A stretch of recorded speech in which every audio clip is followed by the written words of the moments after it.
sobbed Ivan. "They know that I'm freezing. They're waiting for me to fall." He clung desperately to his perch. The cold began to seep through his hands, and he cried softly, and his tears froze on his cheeks.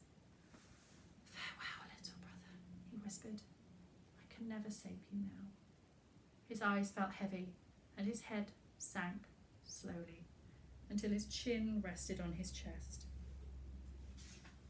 He was going to sleep. The cold was going away.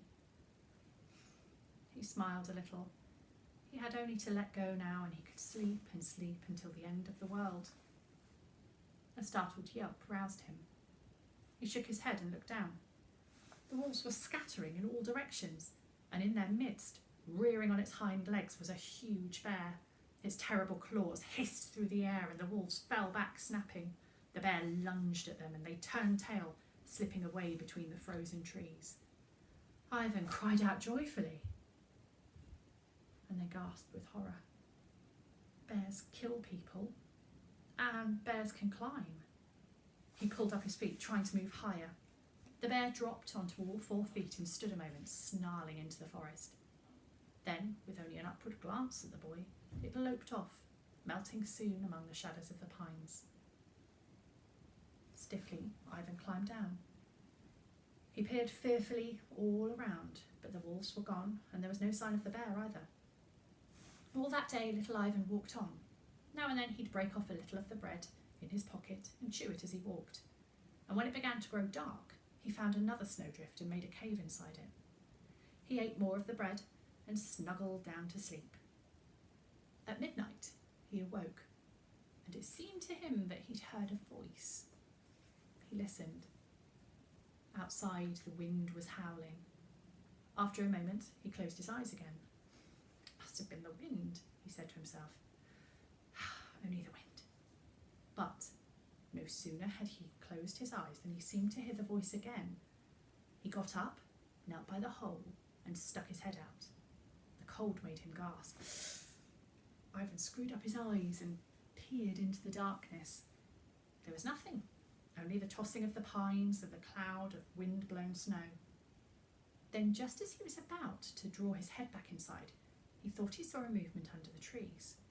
A small figure flitting across a paler patch between the shadows. Ivan cried out, clambering from the snowdrift. The figure, it seemed, impossible. But from here it looked like... "Little brother," he cried, "wait!"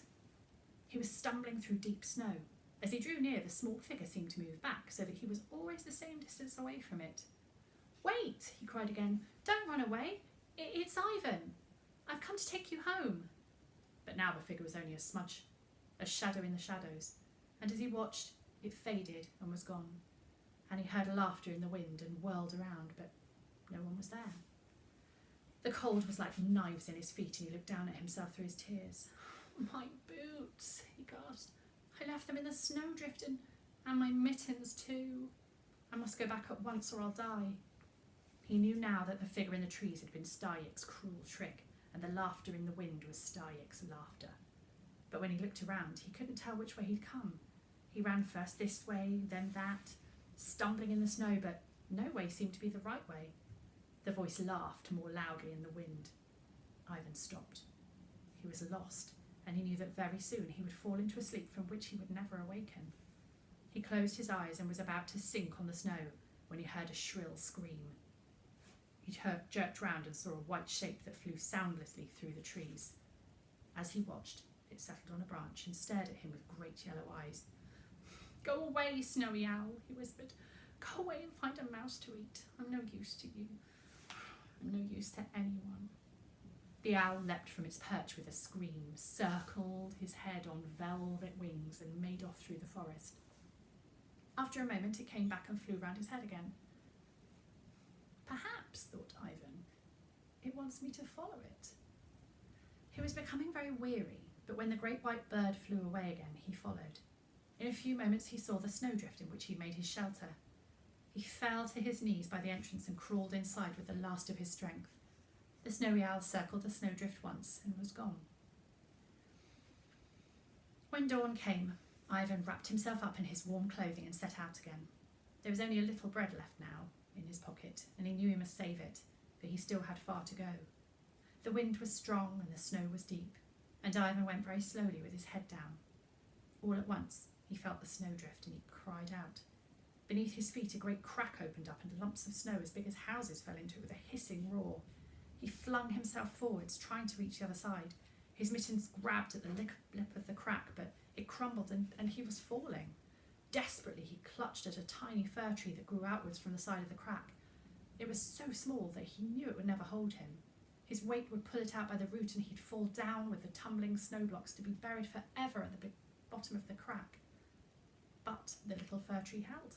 It jerked him to a stop and held, and he dangled by one arm over the drop as an avalanche of snow hurtled roaring into the chasm. Afterwards, he could never tell how long he'd hung there. He only knew that at last the avalanche stopped, and he scrambled his way somehow out of that ghastly crack. For a long time he lay in the snow, sobbing with fright at the horrible fate he'd escaped. Then, wearily, he got to his feet, brushed the snow from his clothes with his mittened hands. His heart was heavy, and if it had not been for the crack that now blocked the way, he might have given up and returned to his distant home. As it was, he sighed, turned his face into the north wind, and went on. Presently, it began to grow dark. I must find another snowdrift, said Ivan to himself. He sighed. Long ago, when his father had taught him how to make snowden, it had been fun. Now it just seemed like hard work.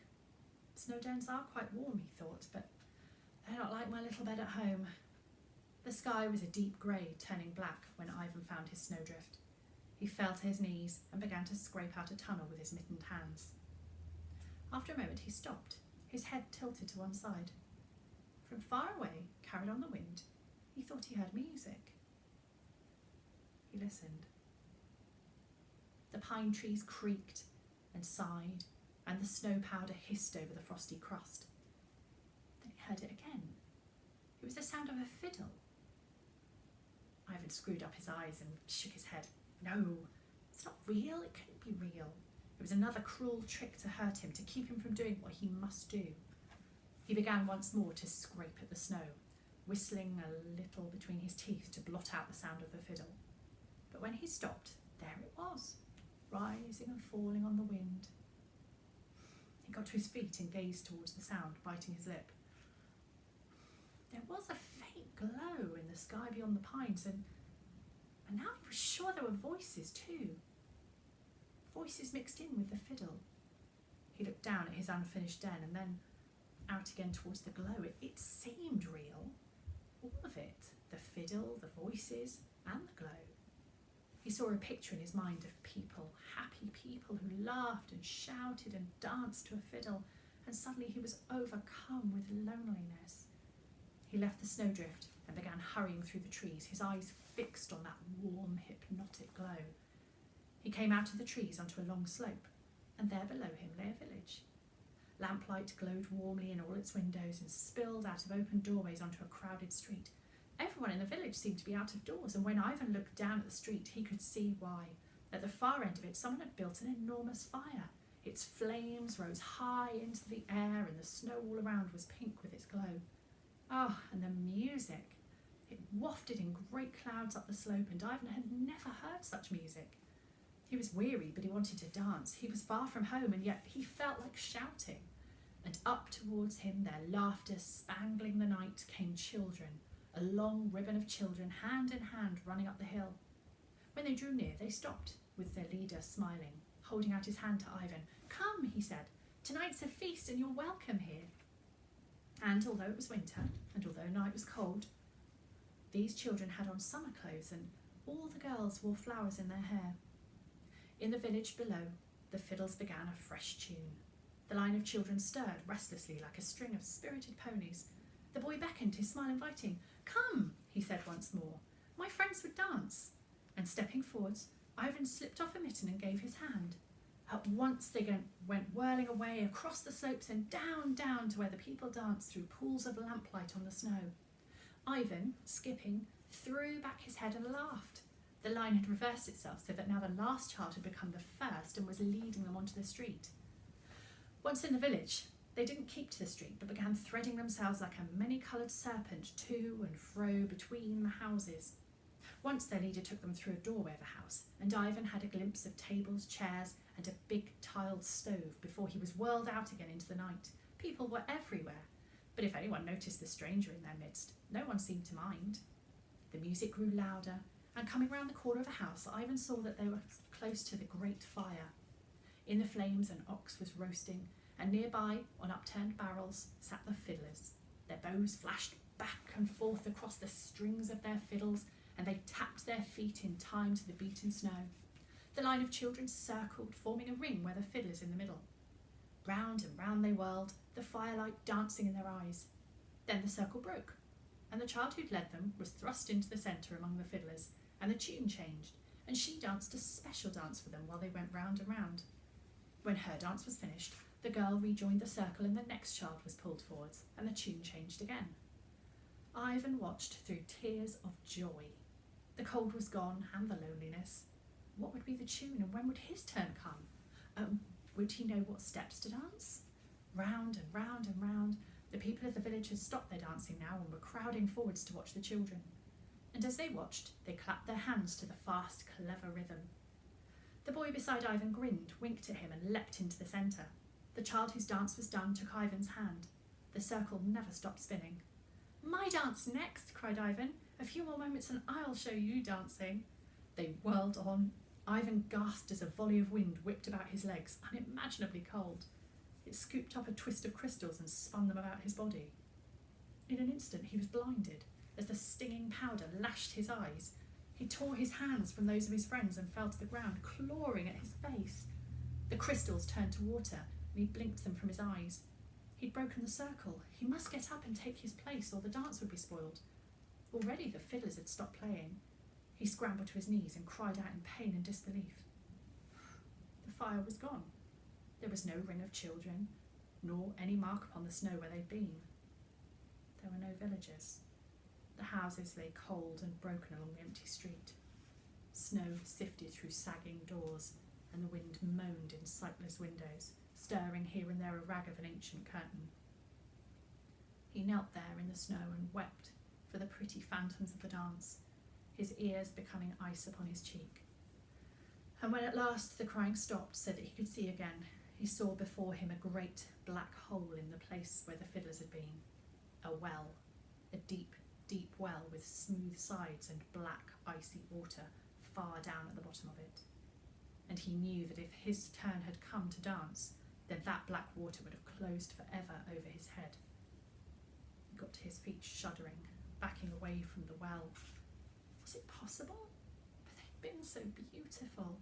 They'd befriended him and made him one of them. Would they have led him to the brink of the well? Would they have let him fall? He stood there forlorn in the broken village. The wind blew around him, and there was laughter in it.